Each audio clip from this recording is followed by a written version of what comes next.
J'espère que c'est une erreur. Et à la fois une erreur d'appréciation du ministre, qu'il va falloir corriger très vite au niveau du gouvernement. Et je pense aussi que c'est une erreur tactique de la part de la Guadeloupe d'accepter qu'il y ait un moratoire pour la Guadeloupe et pas de moratoire pour la Martinique. Bon. Et honnêtement, je ne l'aurais jamais fait en tant que parlementaire si, à cette occasion, j'aurais revendiqué pour les deux départements qui vivent exactement la même situation sur la dépression démographique et sur les suppressions de postes. C'est 70 environ pour la Guadeloupe en moyenne et 70 pour la Martinique. Je ne permets pas de prendre une décision pour la Guadeloupe et ne prendre aucune décision pour la Martinique. Donc j'attends ce rendez-vous de M. Blanquer et il n'a pas fixé encore de telle sorte que nous ayons la même revendication.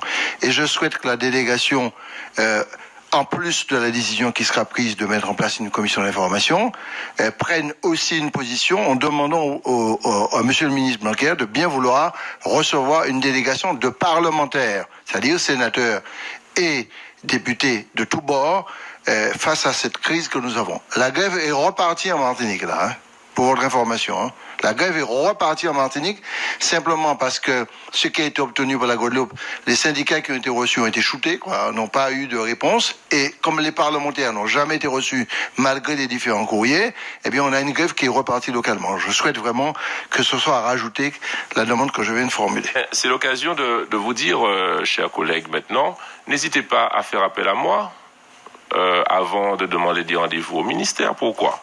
Parce que je suis président de la délégation aux Outre-mer et je suis membre de la majorité et il se pourrait que les téléphones se décrochent plus rapidement avec moi qu'avec d'autres. Donc tu fais une grave erreur là, je voudrais t'aider à corriger cette erreur là. Mais c'est vraiment un soutien. Tu sais que les parlementaires sont librement choisis par le peuple et qu'à ce titre-là, les parlementaires ne dépendent de personne, ne dépendent que du peuple. Bon, ça c'est une première chose.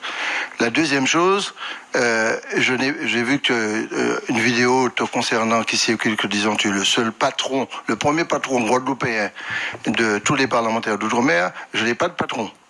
Il n'y a pas de relation hiérarchique entre les parlementaires et le patron de la délégation.